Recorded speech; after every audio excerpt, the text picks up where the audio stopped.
Hello, everybody. Welcome back to another weekly episode of the Tech Guys Who Invest podcast. First and foremost, we want to wish you a Merry Christmas. Merry Christmas, everyone.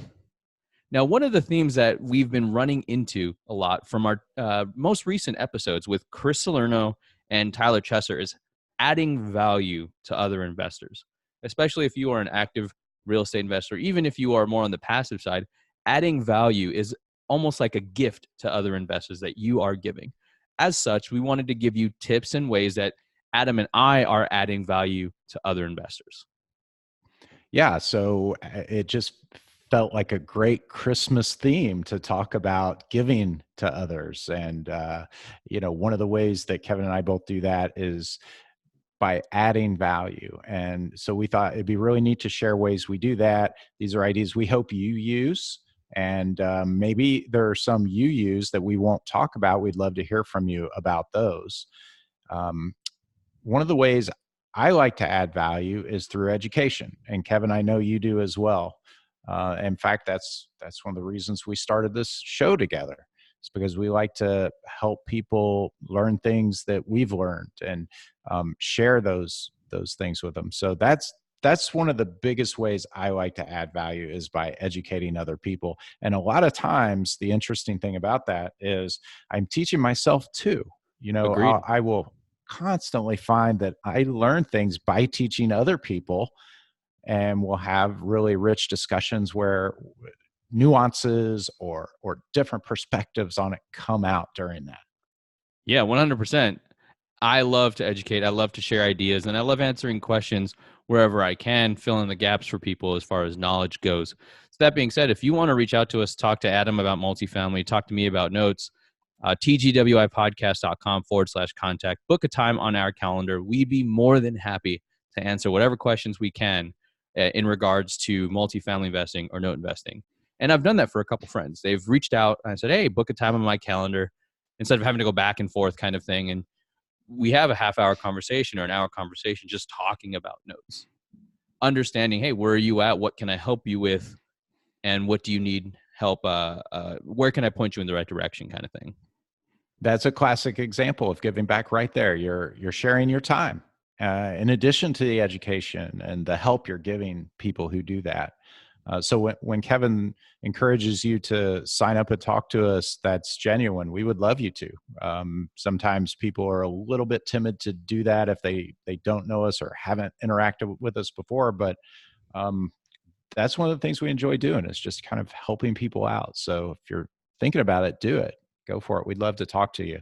Oh, and we love talking about real estate and the mindset of investing. So yeah, it wouldn't be a burden to us. We more than welcome it. Yeah. So I was going to say another way I like to give back or add value to other people, especially investors, is through the giving of my time. And that's a classic example right there. I actually value that more than anything. My time is my most precious thing. Um, to give a few minutes to someone, just talking to them, for me personally, is a really big deal. And so I see that as one of the best ways I can help someone is to give them my time. And then I try to make what I do give them as valuable as possible. So how do you try to make it as valuable as possible? I guess let's say somebody books a time on your calendar or somebody run into you, asks you questions about multifamily. What are ways that you yourself have added value? Yeah, I think it's by focusing on the high value items, and you get to that quickly by talking about what goals are you trying to achieve? What would you like to get out of this? What outcomes do you see this leading to? Once you clarify that, you can focus on that and, not waste it with fluff or things that aren't very meaningful, but getting right to it. Now, there are certain times, like in casual conversation, if you're just hanging out with a friend, it's it's totally okay to be that. And in that case, it's not a waste of time. But if someone wants to have a conversation and they're trying to get a question answered or they need help with something, it's it's one of the things I like to do to try to get that to them and really serve them, help them get what they need. Yeah. And for me, the way I would add value also, like you said, is understanding what they're trying to do. Because if somebody said, hey, talk to me about note investing, we could talk, I could talk aimlessly in one direction, but it might not be the direction you want to go. So conversing with them, remembering that you're trying to understand how you can add value by talking to somebody. And then when I figure that out, most of the time it's giving resources to them. Whatever resources I'm leveraging to learn about the industry, about note investing, I throw it at them. I give them books, I give them Facebook groups, I give them podcasts that I listen to, sometimes even specific podcast episodes. Hey, this is most important, or this is one that I learned so much from. And I give that to them because I think it's worth its weight in gold. Yeah, I think that's great. Active listening allows you to do that with them. Listening for what they really need and hearing what they're asking for, not just waiting to tell them what you think they need, right? So Absolutely. that's really helpful to them.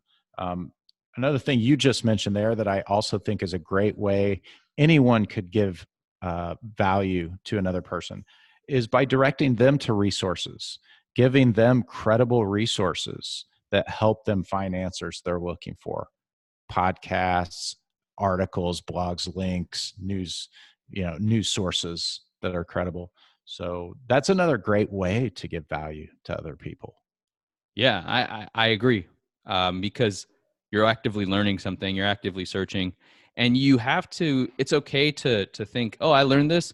Don't assume that somebody knows it, because I think that it's also great if you share something that you've learned. It shows that you are making an effort to try and build the relationship, trying to add value, and I think that comes across really well. So I think that it's don't be afraid to share something, because I don't think you'll be faulted for, oh, I already saw that article. At least the people that I know, I don't expect them to be like, why would you share this with me? Yeah, and I think that's sometimes where people are reluctant to share because they think maybe this is common sense. People already know this, or it's so basic. I'm sure they would know that, but that's all relative to where you are, and you may that may actually be very valuable to someone who hasn't heard it before. And another quick and easy way to add value to people is bring people together. And it could be something like starting a meetup or just something like that, right? If you wanted to bring an actual community together, you could do that. You could do it on Facebook. You could create a Facebook group for something that is pertinent to what you're trying to achieve. But another thing you can do is brokering introductions, making sure that, hey, for example, I had a friend that needed a type of a real estate attorney just because he was having issues with a property manager. And of course, I have a real estate attorney on my team. So I messaged Shawn Yesner of Crushing Debt podcast. He was our guest on episode 10. He knows real estate law in Florida. So I brokered an introduction between my friend and my attorney just because I think that they would be a good fit for each other. Yeah, that's one of the most valuable things you can do is connect people who are going to be able to either do some kind of business together or help each other out in some way. I think that's pretty awesome. Yeah, so sharing information also, I think, is a good way. As an educator, it may just be sharing an article, generating a discussion. Although on Facebook, things can get kind of weird when you share things with certain people disagreeing with you, whatever it may be. Everyone's got an opinion, which is fine, but as long as it stays like in a civil discussion sort of thing. But sharing the information that you read about investing or finances or anything that you're really passionate about, I think could be a good way to add value as well. Kevin, are there any other ways you can think of to add value that we haven't covered yet? Not that I can think of. Well, some of our listeners may have some ideas. And if we haven't mentioned something that you use and you find to be a great way to add value to others, we would love to hear about it. So send us an email, techguyswhoinvest@gmail.com.